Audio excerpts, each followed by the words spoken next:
Assalamualaikum warahmatullahi wabarakatuh. Jumpa kembali sahabat presisi bersama channel presisi.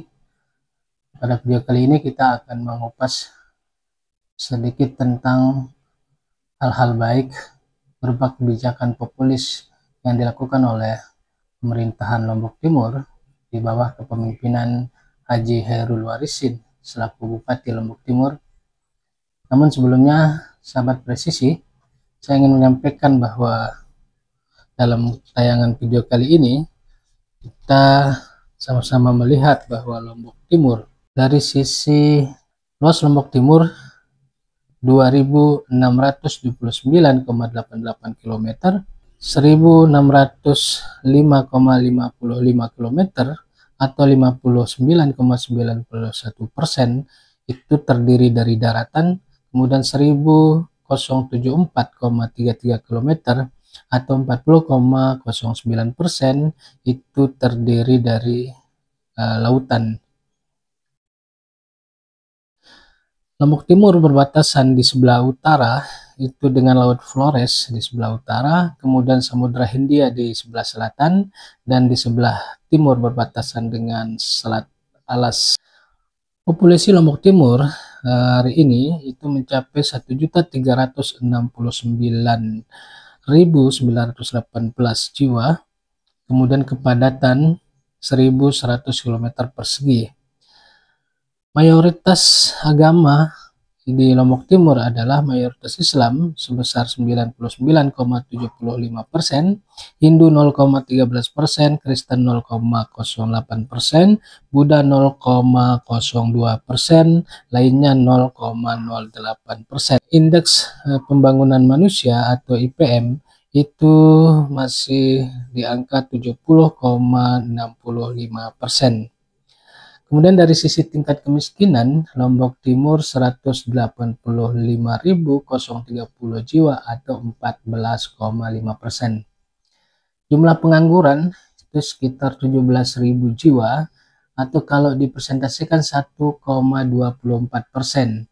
Namun ada yang unik bahwa tenaga kerja migran atau tenaga kerja yang bekerja ke luar negeri yang dikenal dengan buruh migran Indonesia itu dari Lombok Timur cukup besar, angkanya 305.000 jiwa atau 22,26%. Namun ada hal yang cukup menguntungkan bagi Lombok Timur, yakni usia produktif yakni generasi milenial dan pemuda itu sejumlah 184.052 atau 18%. Sahabat presisi, dari sisi kebijakan populis yang sudah dilaksanakan oleh pemerintahan Lombok Timur di bawah kepemimpinan Haji Khairul Warisin, kendati memang secara nasional terjadi efisiensi anggaran, namun gebrakan-gebrakan yang dilakukan oleh Bupati Lombok Timur cukup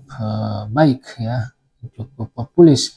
Salah satunya adalah pada bulan puasa dan menjelang Idul Fitri, pemerintahan Lombok Timur membagikan bantuan sosial sebesar 40 miliar yang dimana diperuntukkan untuk 273.000 warga. Kemudian yang kedua, penertiban regulasi tambang galian C yang selama ini masih amburadul, yang kemudian diharapkan dari penertiban itu bahwa tambang galian C di Lombok Timur bisa menghasilkan retribusi yang juga bisa menambah pendapatan asli daerah. Kemudian program populis yang ketiga itu adalah pemberian BPJS ketenaga kerjaan kepada tenaga kerja, baik itu yang bekerja di pertanian maupun di pabrik-pabrik yang ada di Lombok Timur, sehingga Bupati Lombok Timur Haji Khairul Warisin mengeluarkan aturan dan meminta seluruh perusahaan yang ada di Lombok Timur agar segera membuatkan kartu BPJS ketenagakerjaan. Hal ini tentu dilakukan karena untuk menjamin keamanan dan risiko yang sewaktu-waktu bisa terjadi terhadap tenaga kerja, sehingga kartu BPJS ketenagakerjaan bisa membantu meringankan beban tenaga kerja itu sendiri. Kemudian yang keempat adalah ketahanan pangan. Ketahanan pangan ini sebenarnya merupakan program yang dicanangkan oleh pemerintah nasional, pemerintah pusat, yang dimana Lombok Timur sudah dengan apik kemudian melakukan program ketahanan pangan, terutama di sisi memastikan pupuk aman bersubsidi bagi petani.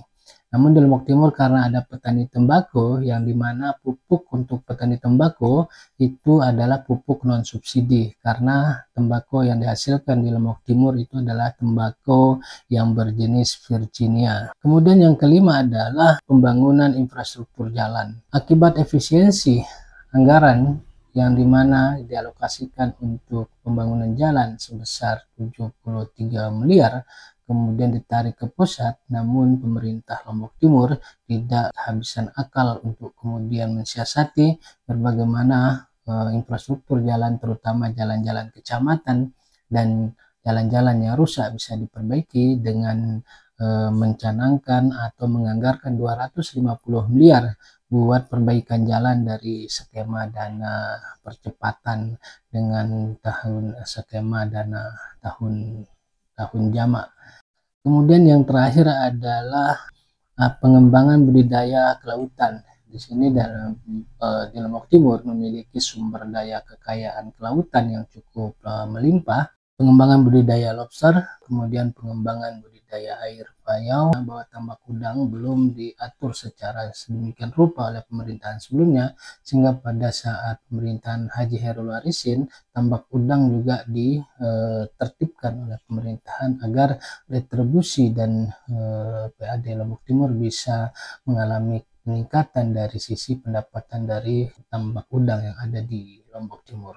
Kemudian dari sisi pariwisata, Lombok Timur memiliki kekayaan yang luar biasa, di mana satu misalnya kita melihat dari sisi dinasti pariwisata yang sudah sangat terkenal dan mungkin yang sudah sangat terkenal dan mendunia, yakni wisata Geopark Gunung Rinjani dan wisata Sembalun.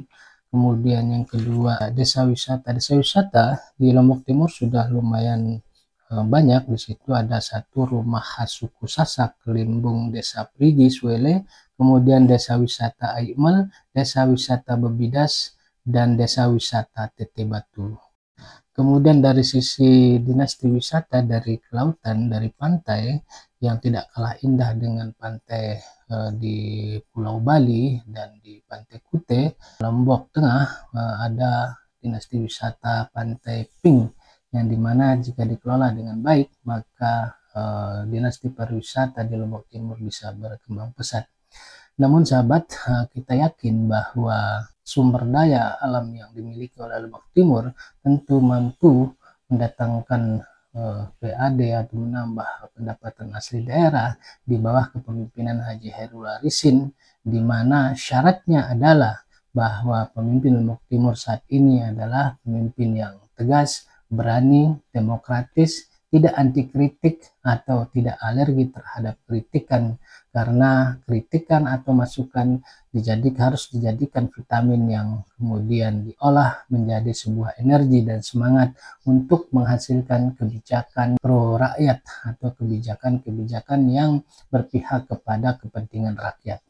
Yang terakhir adalah pemerintah Lombok Timur kemudian mendorong terkait soal hilirisasi, baik itu dari sisi bidang kelautan dan dari bidang pertanian, karena hilirisasi juga merupakan dari program pusat yang kemudian harus disambut baik oleh pemerintah daerah, baik itu dari tingkat provinsi maupun kabupaten, karena hilirisasi merupakan salah satu program nasional yang kemudian dihajatkan atau diharapkan bisa mendapatkan nilai tambah dari produk-produk yang ada di kabupaten atau di daerah.